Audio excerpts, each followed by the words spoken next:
अस्सलाम वालेकुम बच्चों। आज हम बुलंद ख्वानी करेंगे। सबक आओ मिलकर काम करें। मैंने मुख्तलिफ कलर इस्तेमाल किए हैं ताकि आपको समझ आए कि कैसे हरूफ मिलकर अल्फाज बनाते हैं। बरसात का मौसम था। बरसात जब बहुत ज़्यादा बारिश होती है तो उस मौसम को बरसात कहते हैं। आज खूब बारिश हुई। मौसम खुशगवार हो गया। बारिश रुकी तो राशिद खिड़की खोलकर बाहर का मंजर देखने लगा। दरख्त और पौधे बारिश में धुल चुके थे। ठंडी ठंडी हवा चल रही थी। राशिद को ये मौसम बहुत पसंद आया। राशिद को चूं चूं की आवाज आई। आपको पता है कि चिड़िया चूं चूं करती है। अचानक राशिद की नजर जमीन पर पड़ी। अरे, चिड़िया का ये घोंसला कैसे गिरा? चिड़िया का घोंसला जमीन पर पड़ा देखकर राशिद के मुंह से निकला। दरअसल बारिश और तेज हवा से घोंसला जमीन पर गिर गया था।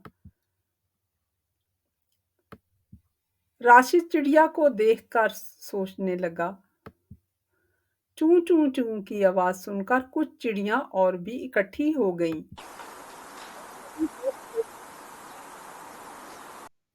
कुछ देर बाद राशिद ने देखा कि सब चिड़िया इधर उधर उड़ी और अपनी चोंच में तिनके दबाए वापस आईं।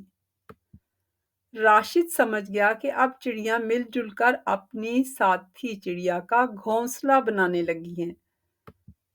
राशिद हैरान होकर सब कुछ देखने लगा। चूं चूं चूं करती आती और चोंच में तिनके उठाकर फिर फुर से उड़ जाती।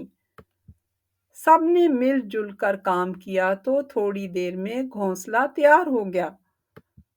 बेचारी चिड़िया ने अपने गीले परों को झाड़ा और चूं चूं करके सब चिड़ियों का शुक्रिया अदा किया। तमाम चिड़ियां जा चुकी थीं, लेकिन राशिद अब तक वहीं खड़ा था। वो हैरान भी था और खुश भी। वो जान चुका था कि मिलजुल कर काम करने के ढेरों फायदे हैं।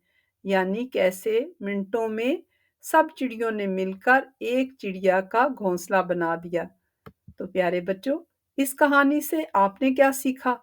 आप खुद से सोचें कि अगर एक बंदा अकेला काम करे तो उसे कितना टाइम लगता है।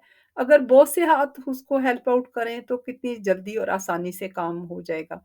तो आप खुद से सोचें कि आपने इस कहानी से क्या सीखा। इसके पॉइंट्स नोट कर लें। तो अगली वीडियो में हम मिलते हैं कि इस कहानी से हमने क्या सीखा।